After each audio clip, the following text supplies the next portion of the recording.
If you ever find that you have unresolved emotional experiences sitting in your subconscious, consuming tremendous amount of energy, take a piece of paper and write down the problem on it. Every experience has emotion attached to it. Tesla says if you want to find the secrets of the universe, think in terms of energy, frequency, and vibration. Everything is made up of energy, and it's vibrating at a certain frequency. If I have an experience, it has emotion attached to it, it's vibrating in my subconscious mind.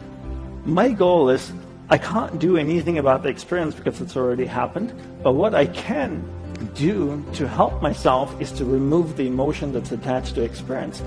So I take a piece of paper, I write down the problem. As I write down the problem, something really interesting happens. That experience moves from my subconscious mind to my conscious mind because I'm reliving it. The interesting thing that happens is the energy, the emotion actually comes out of the experience, flows through my hands into the piece of paper. Now I crumble the piece of paper and I burn it in a fire. It could be a garbage can, a fireplace, it doesn't really matter. Does the fire destroy the emotion? No, because you can't destroy energy. But what it actually does is transform the emotion in the paper into heat, flame, ash, smoke, and a whole bunch of different things. How many times should you write? Well, depending on the emotion. If it's an intense experience, you might have to write about it 3 or 4 times. If it's not so intense, maybe once or twice.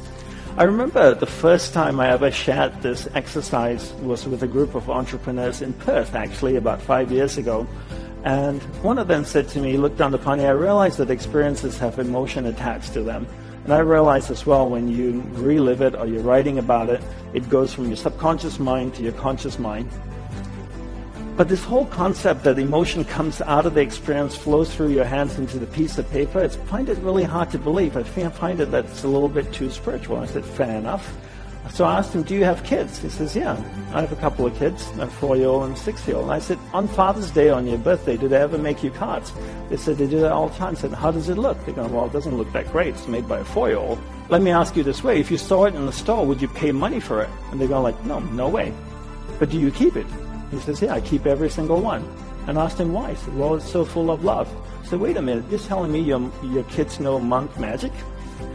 Because 2 minutes ago I told you about putting emotion in a piece of paper and you looked at me like I was a crazy person. And now your 4-year-old son knows how to do this, right? Because he's taken a piece of paper, put his emotion in it, a piece of paper that you don't want, a cardboard that you didn't want, put his emotion in it, and now he's given it to you and you hold it. So you can actually transfer energy from you, emotion from inside of you, into another matter. How many of you have kids and have one of those not so attractive drawings at home?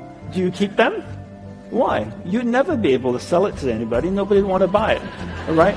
You keep it because they're so full of love. It's full of emotion, right? So you can move emotion out of you. So it makes energy cannot be created or destroyed, but it can be transferred or transformed from one thing to another. Take a piece of paper, write it down, and then burn it in an ordinary fire.